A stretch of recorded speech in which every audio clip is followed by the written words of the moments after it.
Mental Health as Connected to the Whole by Crystal Harwood, Donald Prince, and Sonia Patrick.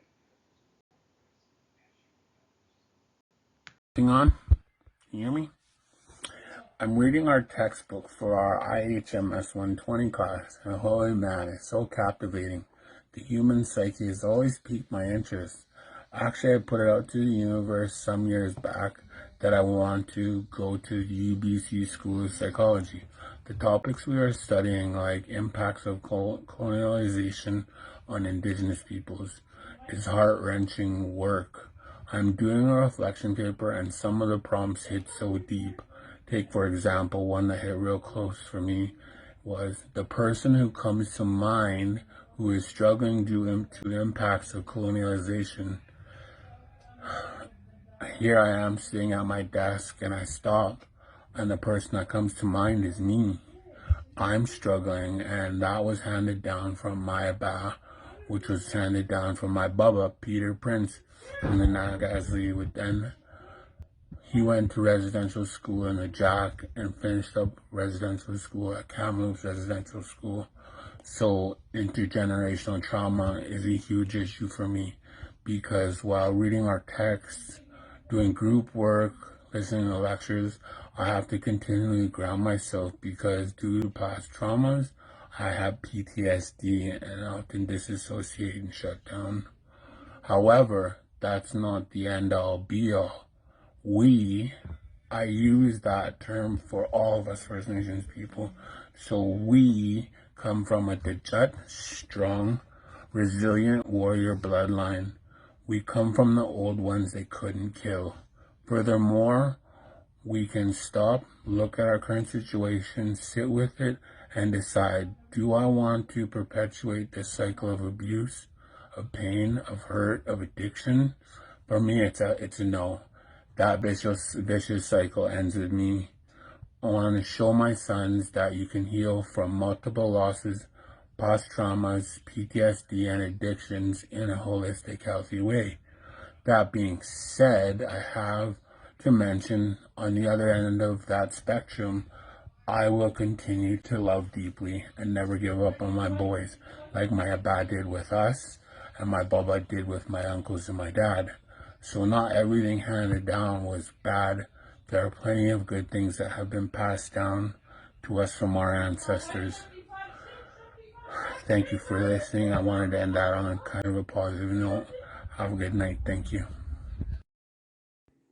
Hello, I am presenting my key point for Chapter 10.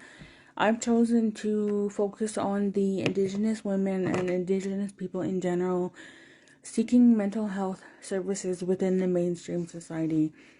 So research shows that the most common barriers that Indigenous women have found is that there's a lack of confidentiality, a fear of losing their children, lack of childcare within programming, cookie cutter approaches. That means that they use the same style of approaches and not enough attention is paid to the individuals, a lack of training of mental health workers, long wait lists, lack of validation, problems with medication, stigma, and racism. So Indigenous mothers have a fear of losing their children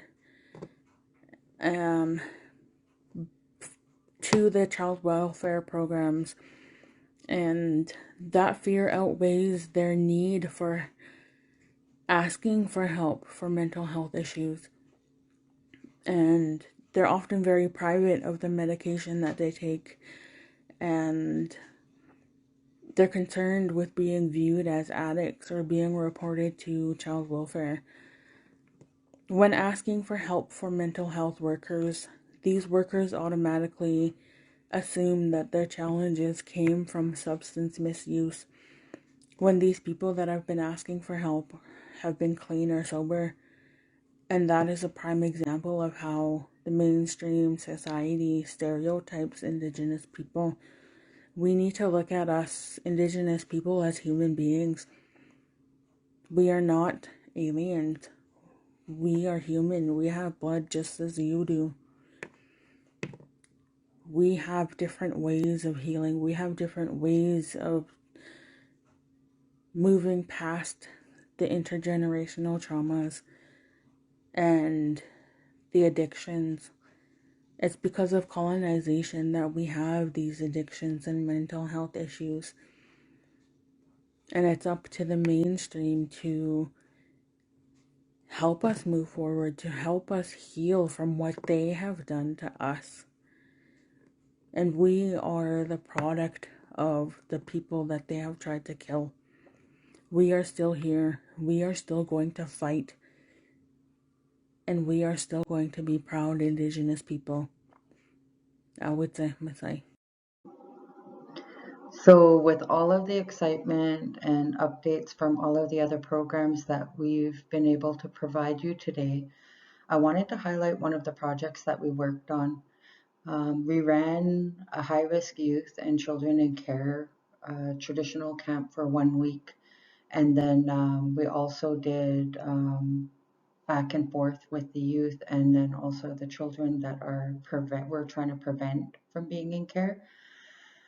And at the cultural camp, the activities included cleaning and sterilizing all the equipment, the poles in the smokehouse, and learning of different types of wood that you use to smoke the fish.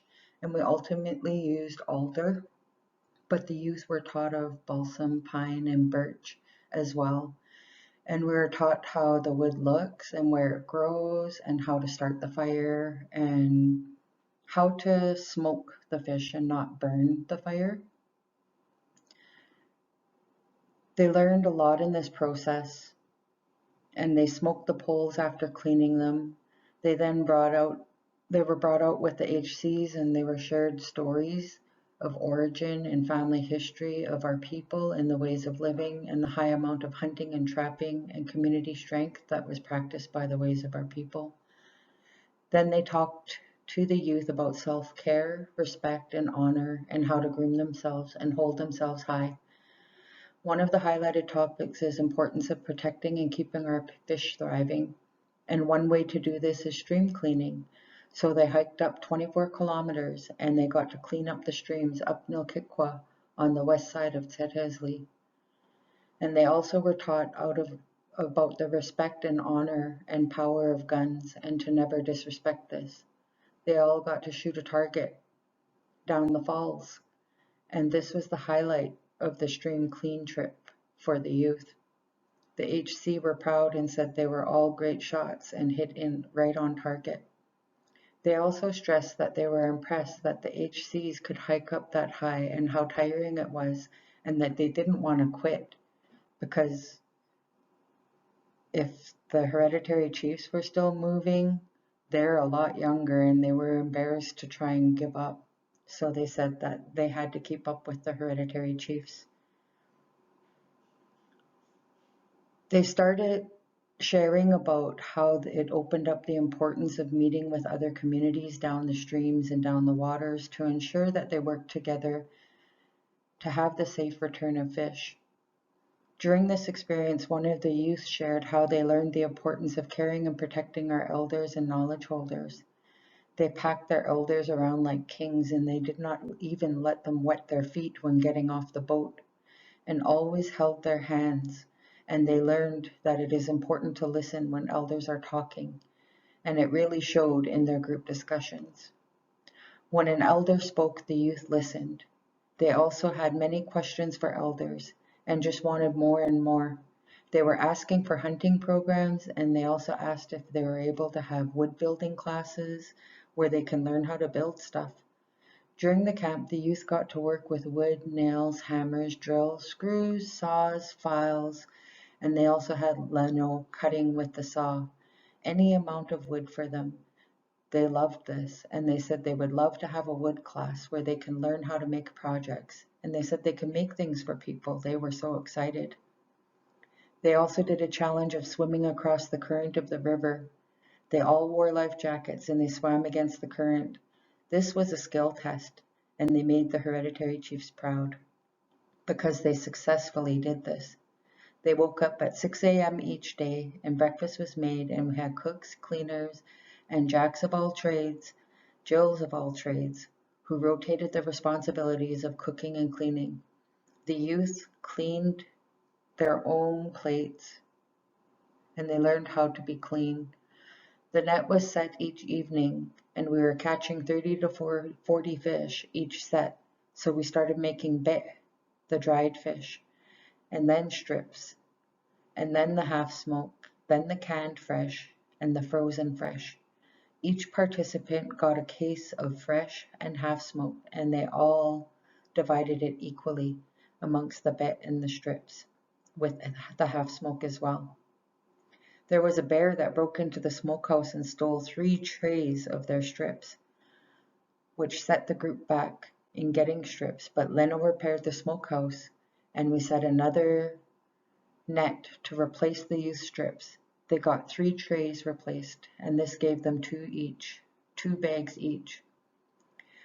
There was an aggressive grizzly at the camp, and the youth were given whistles and the safety measure of bear aware and safety. We had bear bangers, and we had whistles, and we had walkie-talkies, and we also had bear spray, and we had Leno and Richard, who were our monitors. This bear kept returning, and he was on a mission. He kept walking towards the camp on his 2 hind legs with his hands up, and he started running, so he had to be taken down. The youth learned about the sacredness of this, and they also were taught how to properly skin a bear and how to never abuse the life of a bear, and it was explained why the bear had to be taken down. The youth all got to learn how to skin the bear. The youth wanted this bear for keepsake, so the fur is in the freezer, and it will be sent to the taxidermy. And a rug will be made so that we can hang it in their future youth center or their future hereditary chief center with photos of the story and experience. As they explained, this was a very strong, empowering experience for them. The youth learned how to clean and gut fish and were taught different styles of cutting and learned of strips and fish bellies and fish heads. They also smoked fish heads and bellies, and this was also given to the youth. They also saved some fish eggs, and Mary Love told them the importance of not wasting any of the fish and to always handle the fish with care, and that they had a long journey to come to us, and we have to respect this, and to show our respect we handle the fish with care. And also doing things like hanging the bellies facing the water for appreciation that our bellies are filled, and that when we throw a fish back and say come back as more fish. And when it starts storming out, Mary taught the youth how to throw salt up and call on the sun, and the bad weather would disappear. We had a first aid attendant, and most of the injuries were a sliver in the foot. We also had 1 cut, but it was superficial and only required a small band-aid. The youth also got to experience camping in a tent, and they loved it. We always did washroom call around 9 p.m. and then bedtime call at about 9:30, and we closed out each evening with games.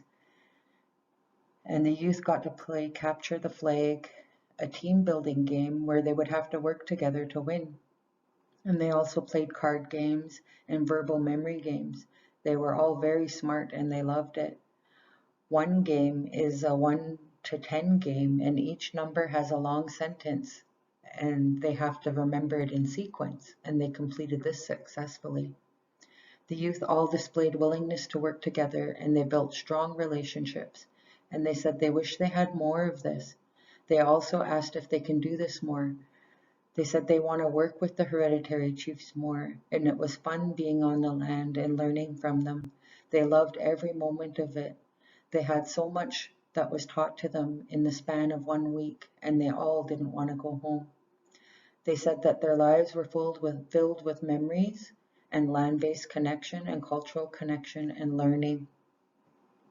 In the second week, we had a mother and her kids, and she expressed how discouraged she was that she didn't get any information before showing up, and when she got there, she didn't want to leave. She showed fear of even putting her child's feet on the ground and expressed how much her children grew up in the city and that they would even cry at the sight of a bee.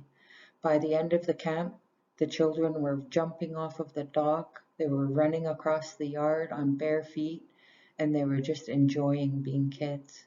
They got a boat tour to the island, and they also did the same full extensive process with the fish as the group did the week before.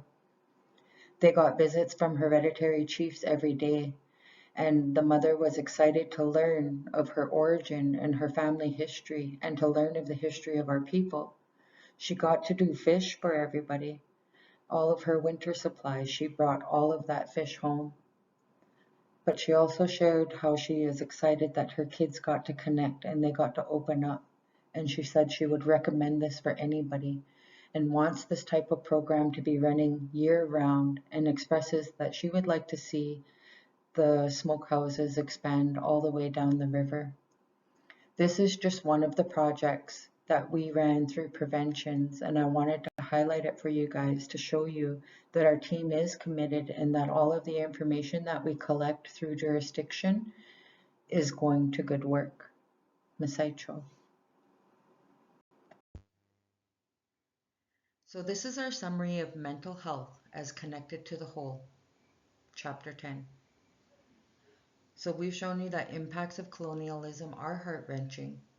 Many of us can identify with having a mental health issue and not even realize that we suffer from it, and that despite many barriers of life, addiction, health, and wellness, mental, physical, and spiritual, and grief and loss, we are still resilient as a people. Our culture and identity has helped carry us this far. Research shows that we lack confidence in the Western approaches to address these mental health issues up to this point, and we've shown you that we hold fear of the system set up to provide care with the women, men, children, and families. We have more trust in our culture and our people and our lands, and if you see the impacts it has on us in the video that we've shared with you, as opposed to such things as detox or family treatment, it speaks for itself. We have the ability to address our mental health, so it should be equally acknowledged and invested in as any westernized approach.